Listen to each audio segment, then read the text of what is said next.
Rebeca Leão e juntamente com meus colegas Roberta Lois e Samara Lopes, irei apresentar o nosso trabalho sobre vitamina E. O nosso trabalho foi dividido em cinco principais tópicos. No primeiro, iremos fazer uma abordagem sobre o histórico da vitamina. No segundo ponto, estaremos tratando da estrutura da vitamina E, depois, da função desempenhada, em seguida, as fontes alimentares e, por fim, o que a ausência da vitamina E pode causar no nosso organismo.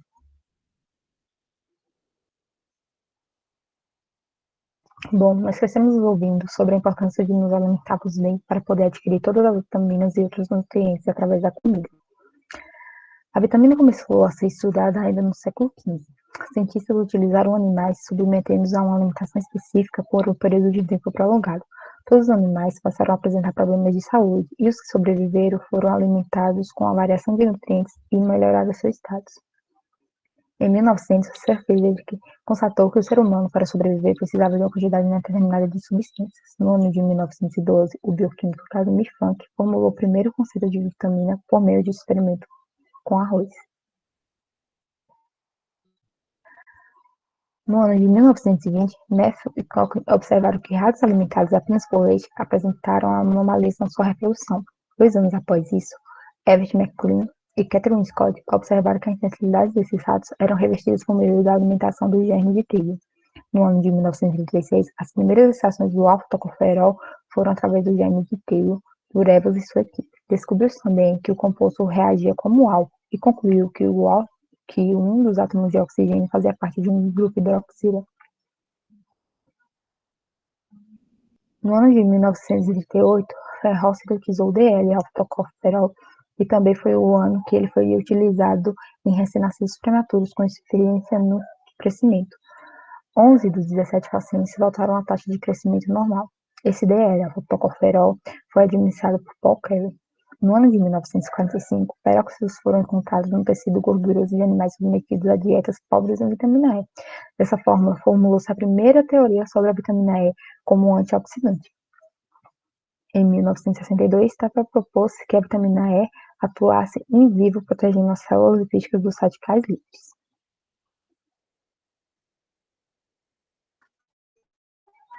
Em 1968, foi quando teve o reconhecimento da vitamina E pelo Comitê de Alimentação e Nutrição do Conselho Nacional Americano para a Investigação.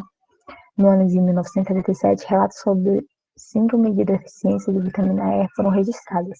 Em 1980, foi proposto que a vitamina E poderia prevenir os produtos oxidativos com potencial carcinogênico e os ácidos graxos insaturados. Ainda nesse ano, sugeriu-se que a vitamina E atuasse como oxidante primariamente na membrana celular. E também foi demonstrado que a vitamina E, como o maior antioxidante lipossolúvel que protege a membrana celular da peroxidação e estabiliza de radicais livres peróxido e hidroxila. Por fim, no ano de 1990, a vitamina E apresentou a eficácia na inibição da oxidação do LDL. A parte do histórico acaba por aqui, porém a gente sabe que os estudos sobre a vitamina E perduram até os dias de hoje. A vitamina E é um termo geral para denominar 8 substâncias divididas em 2 grupos. O primeiro é composto por 4 tocoferóis derivados do tocol, e o segundo são 4 tocotrienóis derivados do tocotrienol. Ambos possuem um anel cromanol, mas os tocoferóis possuem uma cadeia fetil, enquanto os tocotrienóis se têm uma cadeia lateral insaturada. Cada grupo difere entre si pela quantidade e posições dos grupos metidos nas formas alfa, gama, beta e delta.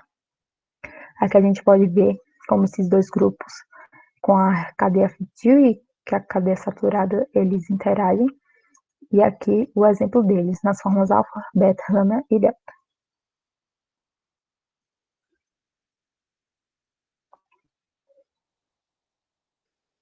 Na forma sintética, se trata de uma estrutura racêmica de 8 esteroisômeros que podem apresentar a posição R ou S. Os centros quirais de cada fetil são responsáveis pelos isomerismos ópticos dos tocoferóis.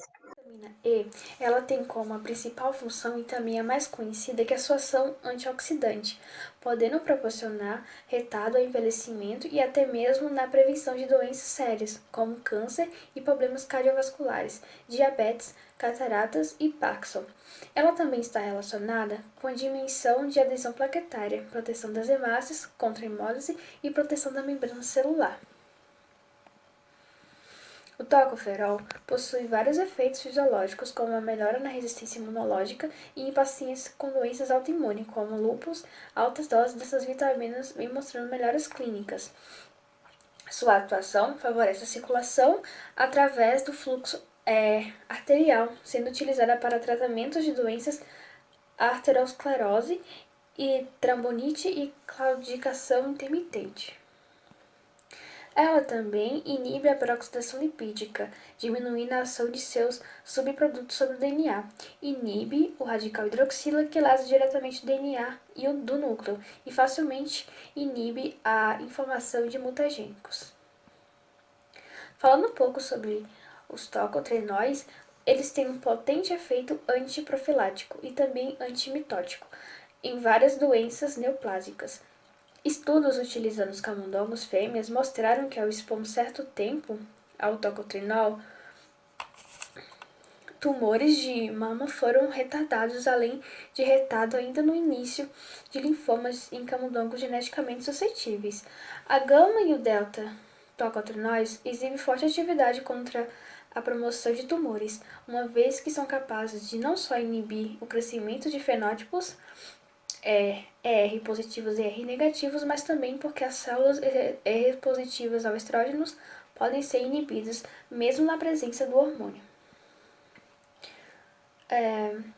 Falando um pouco dos radicais livres, eles são moléculas que contêm um número ímpar de elétrons, ou seja, o elétron solitário se vê necessário para ligar a um outro átomo para se estabilizar.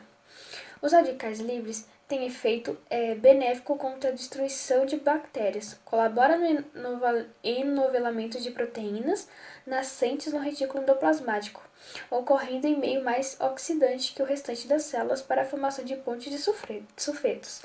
Também, muitos genes são transcritos após oxidação transitória e baixas concentrações de alguns oxidantes estimulam a proliferação celular. Como exemplo, pela adição de peróxido de hidrogênio a culturas de células.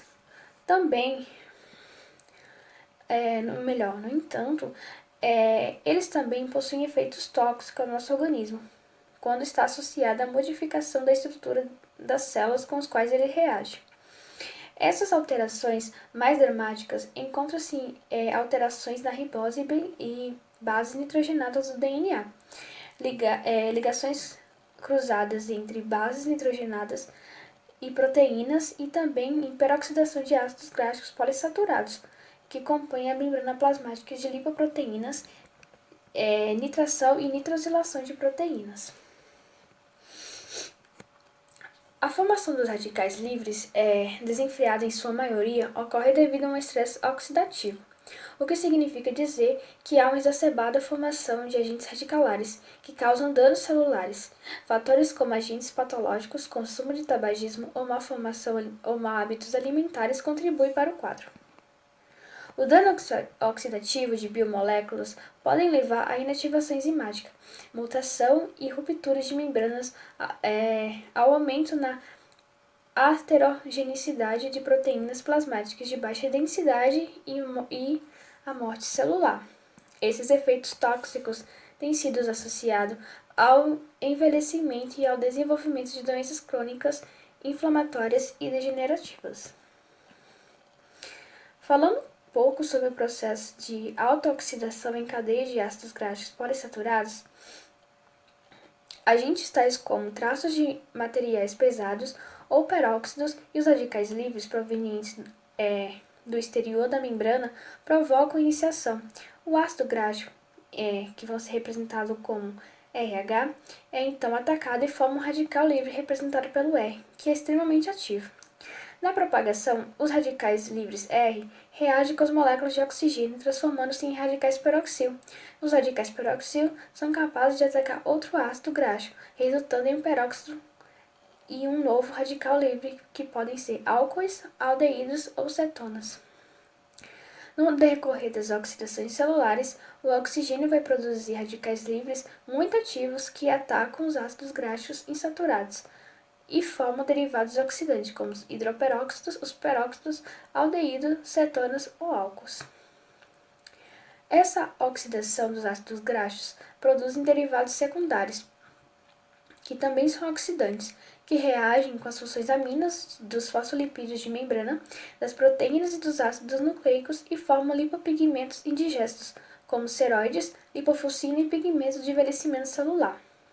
Falando um pouco da captura dos radicais livres, o alfa-tocoferol possui a capacidade de eliminar os radicais peroxil durante a propagação da peroxidação lipídica, denominando assim como um antioxidante de quebra de cadeia, tendo em vista que impede a reação de cadeia da peroxidação lipídica, mas não impede a formação do radical inicial peroxil.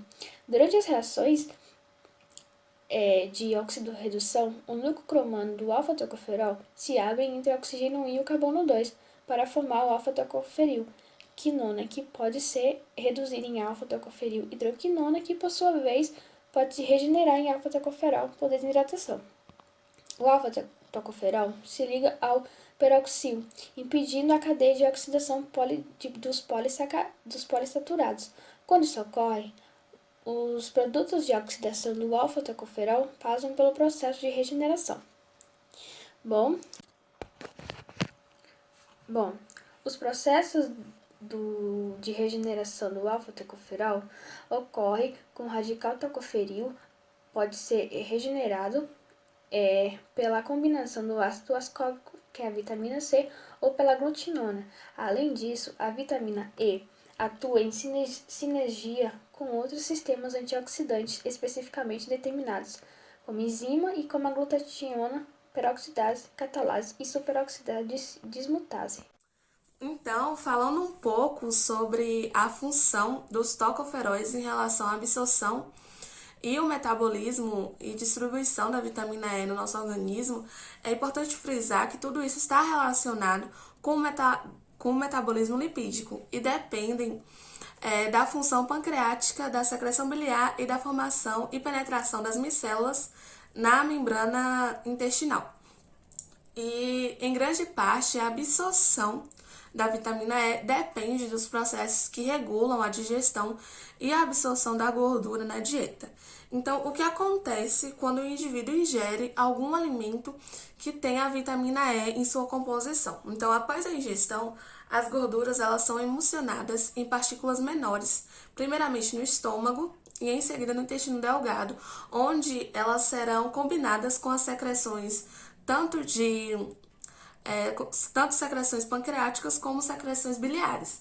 Então, a vitamina E é absorvida no intestino delgado e, após ser internalizada nos enterócitos, a vitamina é transportada pela via linfática até a corrente sanguínea e incorporada aos quilomicrons. A vitamina E, então, ela é transportada por todas as 4 classes de lipoproteínas plasmáticas e na circulação ocorre a hidrólise dos triglicerídeos que estão presentes aí nesses quilomicrons pela lipoproteína lipase, a LPL, permitindo assim a transferência da vitamina E para os tecidos periféricos.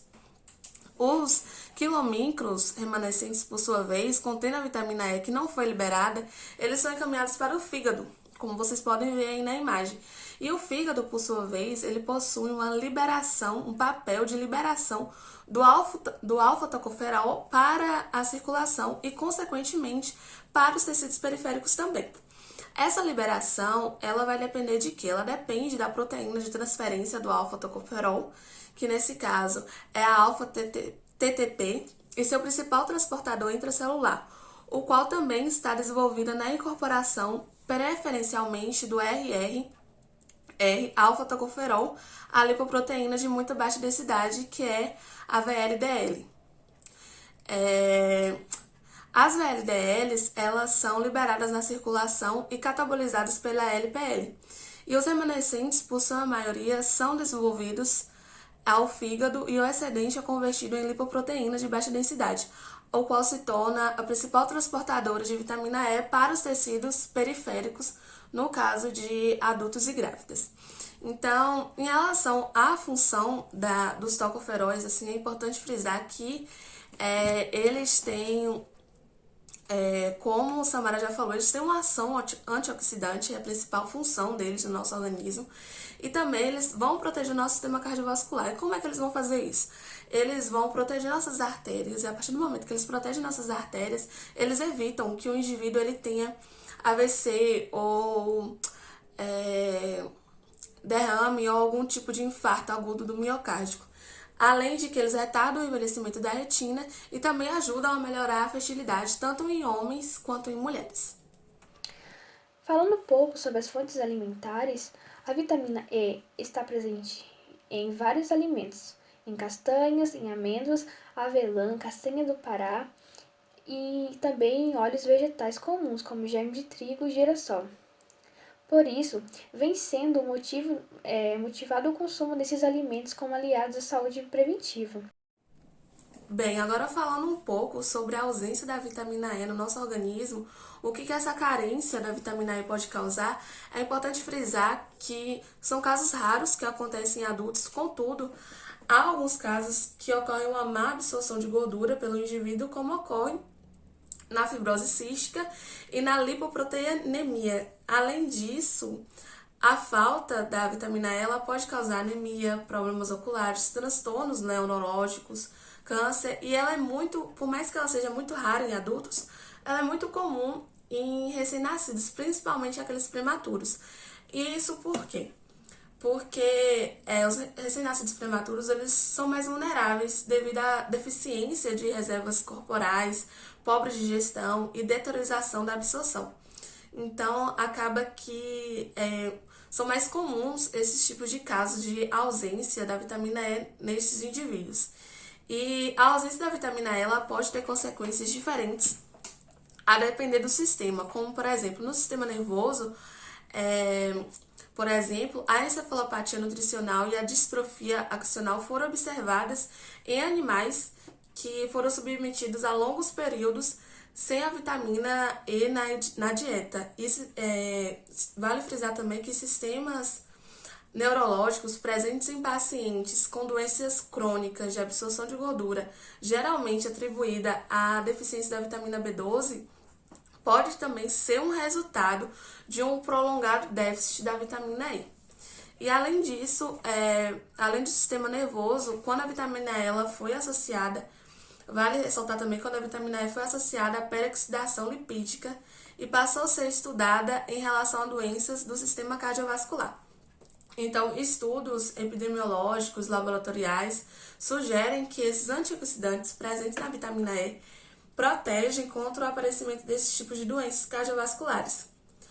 Além disso, também a vitamina E, a ausência dela pode ocasionar na desordem de reprodução e defeitos da embriogênese.